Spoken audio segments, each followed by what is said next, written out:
எரேமியாவின் புஸ்தகம் 18வது அதிகாரம் 4வது வசனத்தை நம்ம வாசிக்கலாம்.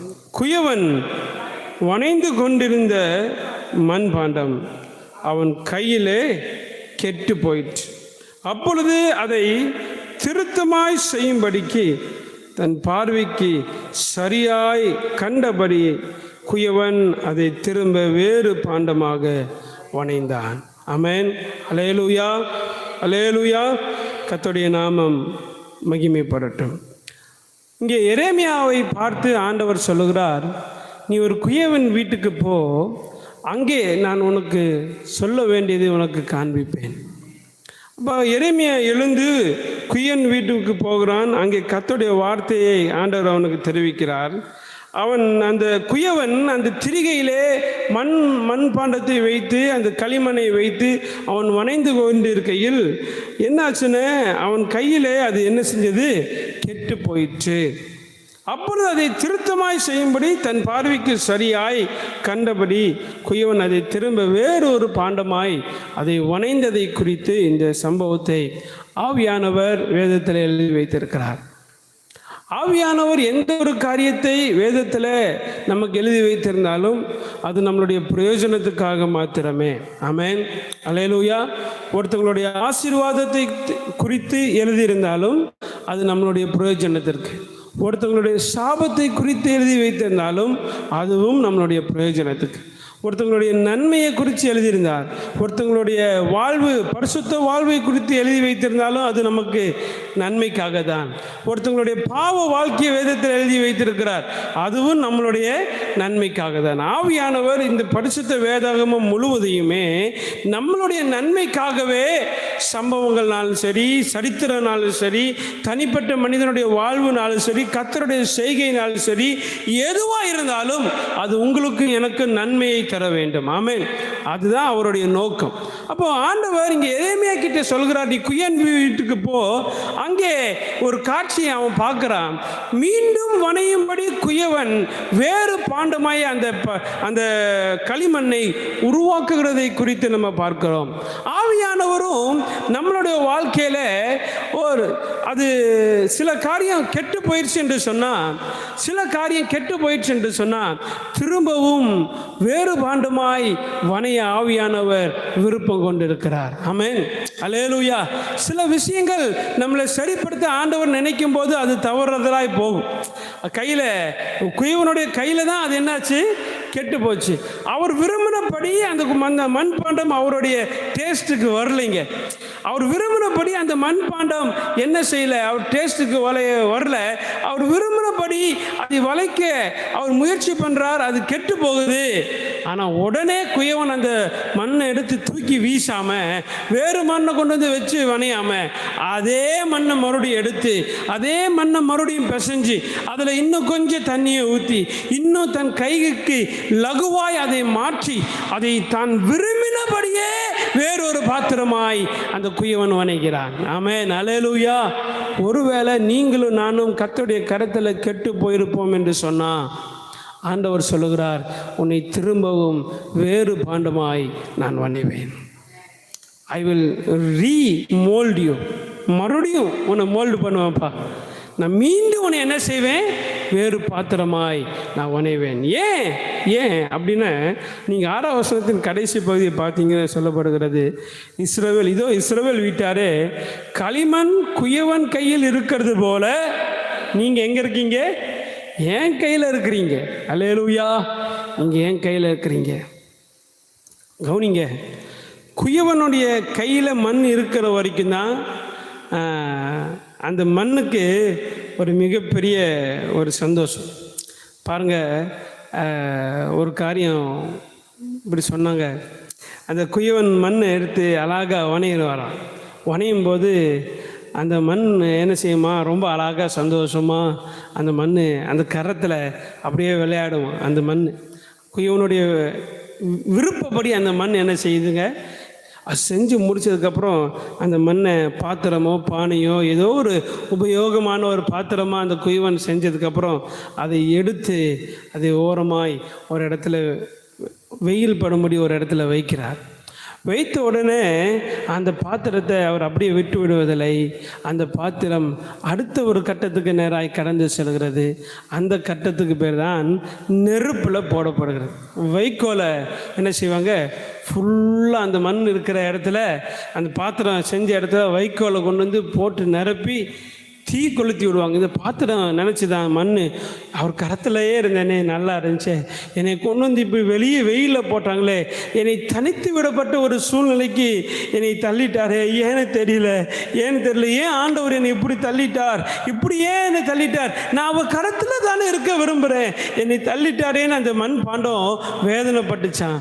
ஆனால் பாருங்க, அவருடைய கரத்திலிருந்து வெளியே வந்த உடனே அந்த நெருப்பு என்கிற அந்த சோதனைக்குள்ளாக அந்த மண் பாண்டம் கடந்து சென்ற போது அது கொஞ்சம் நேரம் ஆக ஆக ஆக சூடு ஏற ஏற ஏற தீ எரிய எரிய எரிய அந்த பாத்திரம் இறுக ஆரம்பித்தது.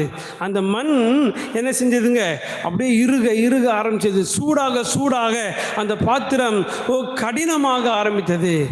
பாருங்க, வெறும் பாத்திரமா இருந்தா அது பிரயோஜனம் இல்லை. அது உட்படுத்தப்பட வேண்டிய சோதனைக்குள் உட்படுத்தப்பட்டதுக்கு அப்புறம் தான் அது பயனுள்ள பாத்திரமாய் மாறுகிறது. ஆமென், அல்லேலூயா. ஆண்டவரும் இப்படி தான் நம்மளை உருவாக்கிட்டாருன்னு நம்மளை கண்டிப்பாக என்ன செய்வார்னா, அக்கினிக்குள்ளாக அவர் என்ன செய்வார், நம்மளை பரிசோதனை செய்தே தருவார். இந்த அக்னி தான் பரிசுத்த ஆவியானவர். அவருடைய கரத்தில் எத்தனை நாள் நம்ம அக்னிக்குள்ள இருக்கிறோமோ அந்த அளவுக்கு நமக்கு நல்லது, பெஸ்டான பாத்திரமா இருப்போம். ஆமென். அக்னி எரிய எரிய எரிய எரிய அந்த பாத்திரம் என்ன ஆகும் தெரியுமா, தன்னுடைய ஸ்திரத்தன்மையை பெற்றுக்கொள்ளும். அக்னி எரிய எரிய எரிய அந்த பாத்திரம் வலிமை அடையும். இன்னைக்கு நான் சொல்றேன் தேவனுடைய வார்த்தையை, நீங்கள் கர்த்தருடைய ஆவியானவருடைய கரத்துக்குள்ளாக நீங்கள் எரியப்பட்டே இருப்பீர்கள் என்று சொன்னார். ஸ்திரத்தன்மை உள்ளவர்களாய் மாறுவீர்கள். பயனுள்ள பாத்திரமாய் நீங்க மாறுவீங்க. கர்த்தர் உங்களை உபயோகமுள்ள பாத்திரமாய் மாற்றுவார். ஆமென், அல்லேலூயா. பாருங்க, அந்த ஒரு சோதனை தான் அந்த பாத்திரம் நெருப்பில் வருது. அதுக்கப்புறம் பார்த்தீங்கன்னா அந்த பாத்திரத்தில் எங்கே வச்சு அதில் தண்ணி ஊற்றினாலும் அந்த பாத்திரம் ஒழுகாது. ஆமென். அது எந்த பர்பஸுக்காக உருவாக்கப்பட்டதோ அந்த பர்பஸ் அந்த பாத்திரம் என்ன செய்யும், நிறைவேற்றும். அது குழம்பு சட்டியாக இருந்தாலும் பரவாயில்ல, சோத்து பானையாக இருந்தாலும் பரவாயில்ல, அது மறுபடியும் அந்த வேலையை கரெக்டாக செய்யும். ஆமென், அல்லேலூயா. ஆனால் பாருங்க, அது பலவீனமான பாண்டம் தான். அது கீழே போட்டால் என்ன செஞ்சிடும், சத்தமாக சொல்லுங்க, கீழே போட்டால் உடஞ்சிரும். மண் பாண்டத்தை தூக்கி கீழே போட்டிங்கன்னா அதை ஹேண்டில் எப்படி தான் பண்ணணும், ரொம்ப கவனமாக பண்ணணும். அப்போ நீங்களும் நானும் யாருடைய கரத்தில் இருக்கணும் தெரியுமா, அவர் உருவாக்குற போது அவர் கரத்தில் இருந்தோம். சோதிக்கப்படும் போது ஆவியானவர் நம்மளை என்ன செய்கிறாரு, உருவாக்குகிறார். மீண்டும் அவருடைய கரத்திலே இருந்தால் தான் உடைக்க மாட்டார். ஆமென், அல்லேலூயா.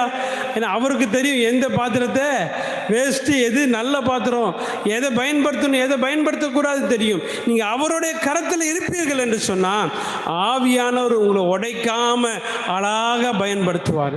இல்லை என்று சொன்னால் மனிதர்கள் கரைத்துக்கு போயிடுச்சுன்னு வச்சுக்கோங்க, அவன் தேவைப்பட்டா பயன்படுத்துவான், தேவைப்படலன்னு தூக்கி வீசி என்ன செஞ்சிருவான், உடைச்சிருவான்.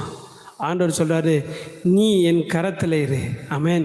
என் கரத்தில் களிமண்ணாக இருந்தாலும் என் கரத்தில் இரு, மண் பாண்டம் ஆயிட்டாலும் பரவாயில்ல, என் கரத்தில் இது. ஏனென்றால் அதை பிடுங்குவதற்கும் உடைப்பதற்கும் அதிகாரம் யாருக்கு உண்டு, ஆண்டவருக்கு உண்டு. ஆண்டவர் கரத்தில் இருக்கணுங்க.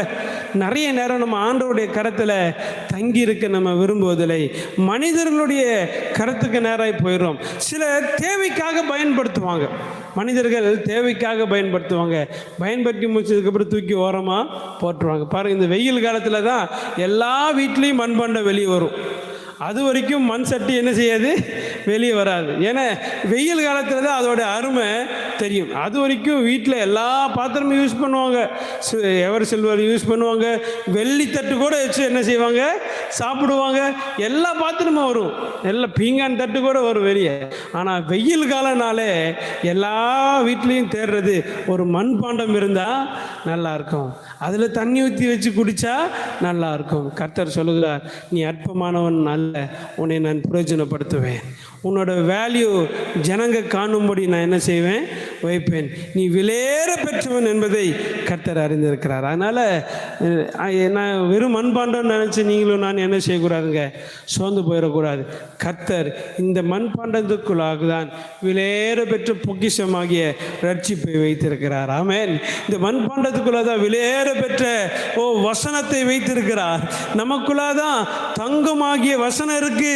நமக்குள்ளாதான் விலையேற பெற்ற முத்துக்களை போன்ற வார்த்தைகள் நமக்குள்ளதான் கர்த்தர் வைத்திருக்கிறார். இந்த பாத்திரம் பயனுள்ள பாத்திரம். ஆமென். அல்லேலூயா, அல்லேலூயா. இன்னும் பாருங்க, சில இந்த தொல்பொருள் ஆராய்ச்சியாளர்கள்லாம் எங்கேயாவது தங்கம் இருக்கான்னு தேடுறாங்க. அந்த காலத்தில் புதையெல்லாம் போட்டு என்ன செய்கிறாங்க, புதையலை வைக்கிறது. இந்த புதையலை எதில் வைப்பாங்க தெரியுமா? இரும்பு பாத்திரத்துலலாம் போட்டு வைக்க மாட்டாங்க. மண் பாண்டத்துக்குள்ளே தான் புதையலை போட்டு வைப்பாங்க. தங்கமானாலும் சரி, வைரனாலும் சரி, விலையேற பெற்ற காரியமானாலும் சரி, அது புதையல். ஆண்டவர் சொல்றார், இந்த மண் பாண்டத்துக்குள்ளாக இந்த விலையேற பெற்ற புதையலை ஆண்டவர் என்ன செய்கிறாரா, வைத்திருக்கிறார். அல்லேலூயா. உங்களுக்குள்ளாக வார்த்தை என்கிற புதையல் இருக்கு. ஆமென். அல்லேலூயா. உங்களுக்குள்ள என்ன இருக்குங்க? வசனம் என்கிற புதையல் இருக்கு. மறந்துடாதீங்க, நீங்கள் விலையேற பெற்றவர்கள். ஆமென். நீங்கள் விலையேற பெற்றவர்கள். மற்றவர்கிட்ட இருக்கோ இல்லையோ, ஆண்டவருடைய பிள்ளைகளுக்குள்ள வசனம் என்கிற அந்த புதையல் இந்த மண் பாண்டத்துக்குள்ளாக கர்த்தர் வைத்திருக்கிறார். எதற்காக தெரியுமா? விலையேற பெற்றவர்களாய் மாற்றும்படி. ஆமென். அல்லேலூயா. கண்களை மூடி தலையில தாழ்த்தி ஜெபிப்போம். ஆண்டவரே, நான் விலையேற பெற்ற பாத்திரமாய் என்னை நீர் வணைந்து கொண்டிருப்பதற்காக உமக்கு நான் நன்றி செலுத்துகிறேன் என்று சொல்லி ஆண்டோட கருத்தில் ஒப்பு கொடுப்போம். Praise the Lord. Hallelujah. Jesus.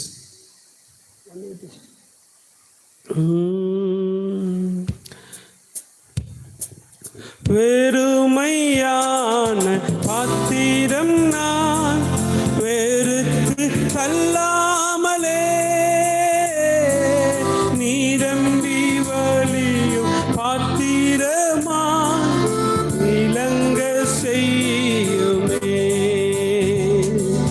வெறுமையான பாத்திரம் நான் வெறுத்து தள்ளாமலே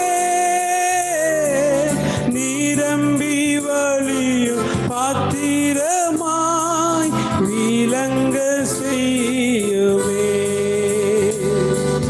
வேதத்தில் காணும் பாத்திரமெல்லாம் இயேசுவை போற்றிடுதே.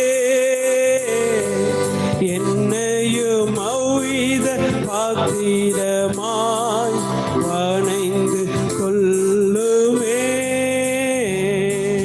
குயவனே, குயவனே, படைப்பின் காரரனே, களிமண்ணான என்னையுமே கண்ணோக்கி பார்த்திடுமே. விலை போகாத பாத்திரம் நான் விரும்புவோ இல்லையே.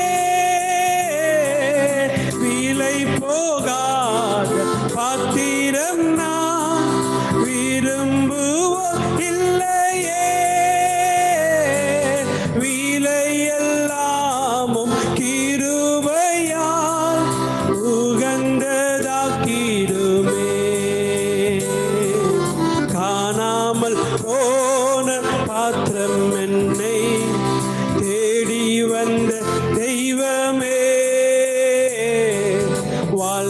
வாழ்நாளெல்லாமும் பாதம் சேரும் பாதையில் நடத்திடுமே. குயவனே, குயவனே, படைப்பின் காரரனே, களிமண்ணான என்னையுமே கண்ணோக்கி பார்த்திடுமே.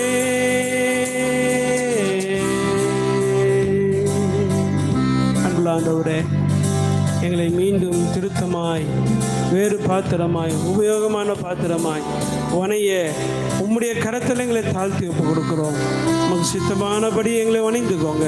இந்த நாள் முழுவதும் ஆவியானவர் எங்களை உருவாக்குங்க, பயன்படுத்துங்க, பலப்படுத்துங்கன்னு சொல்லி ஜெபிக்கிறேன். கர்த்தர் பெரிய காரியங்களை செய்யுங்க. நினைப்பில் இருக்கிற ஒவ்வொருவரையும் ஆசீர்வதிப்பீராக. உம்முடைய நாமம் மகிமை பெறட்டும். இந்த நாள் உபவாசம் தேவனுடைய பார்வையில் ஏற்புடையதாக இருக்கட்டும். ஆசீர்வதிப்பீராக. எல்லா வீணான பெருமைகளை எங்கள் வாழ்க்கையில் இருக்கும் என்று சொன்னால் அகற்றி போடுங்க. ஆனால் பரிசுத்தத்தை தாங்க, உருவாக்குங்க, உமக்கு பிரியமாய் மாற்றுங்க, ஆசீர்வதிங்க. இயேசுவின் நாமத்தில் ஜெபம் கேளு ஜீவனில் நல்ல தகப்பனே. ஆமேன், ஆமேன், ஆமேன். என் ஆத்மாவே கர்த்தரை ஸ்தோத்திரி, என் முழுவதுமே அவருடைய பரிசுத்த நாமத்தை ஸ்தோத்திரி. என் ஆத்மாவே கர்த்தரை ஸ்தோத்திரி. கர்த்தர் செய்த சகல உபகாரங்களையும் மறவாதே. ஆமேன், ஆமேன், ஆமேன். நம்ம கர்த்தராகிய இயேசு கிறிஸ்துவின் கிருபையும் பிதாவாகிய தேவனுடைய அன்பும் பரிசுத்த ஆவியானவருடைய அந்யோன்யம் ஐக்கிய சிநேகம் சதா காலம் வந்திருக்கிற ஒவ்வொருவரோட மீண்டும் மீண்டும் தங்கி தரித்து நிலைத்திருப்பதாக. ஆமேன், ஆமேன், ஆமேன். கர்த்தர் உங்களை ஆசீர்வதிப்பாராக, உங்களை வணைவாராக, பயன்படுத்துவாராக. ஆமேன்.